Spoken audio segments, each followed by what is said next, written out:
Hi, welcome back to the trail.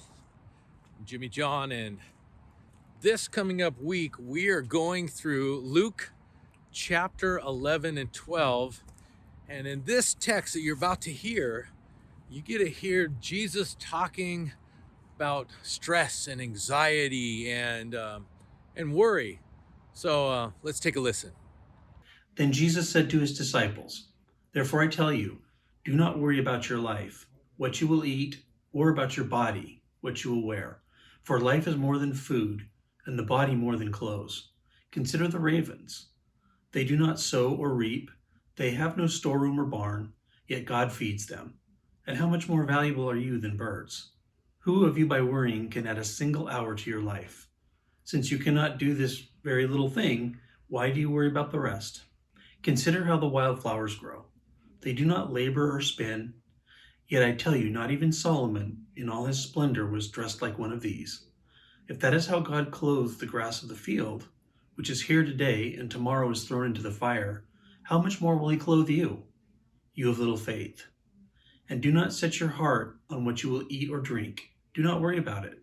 For the pagan world runs after all such things, and your Father knows that you need them. But seek his kingdom, and these things will be given to you as well. Do not be afraid, little flock, for your Father has been pleased to give you the kingdom. Sell your possessions and give to the poor. Provide purses for yourself that will not wear out, a treasure in heaven that will never fail, where no thief comes near and no moth destroys. For where your treasure is, there your heart will be also." So good, right? Jesus himself talking to his disciples, saying we don't have to worry. Telling them then they don't have to worry, and telling us today we don't have to worry. Why? Because the Father loves us. He cares about us. Such good news. Well, chapter 12 and chapter 13, where we are right now in the book of Luke, we see Jesus communicating to his disciples. At the same time, there's another group. We've talked about them before as Pharisees and the Sadducees, the learned of law. And as they're communicating to Jesus, we have a phrase in our house called poking a bear with a stick. You got to watch out for bears. They show up.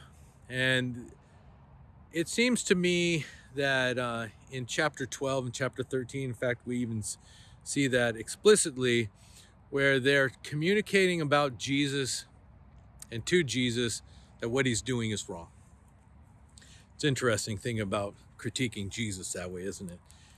He's healing people on the wrong days, and he's not following all of the rules and regulations. And I want to say this to you. Be careful. Be careful with those who, poking the bear with a stick. They just want confrontation for confrontation's sake, or maybe even more so of finding ourselves in a place that we have so many rules and regulations. And isn't that interesting? Here in 12 and 13, where Jesus is talking about a narrow gate, he's talking about repentance, and yet he can still see that there are some who are putting regulations in such a way that you can't even fulfill them. So there is a narrow gate. There's a narrow way. It's a serious text, chapter 12 and 13. But I think it's a text still, even though it's serious, it has a high standard, it still has hope. Hope to see you on the trail. Talk to you again.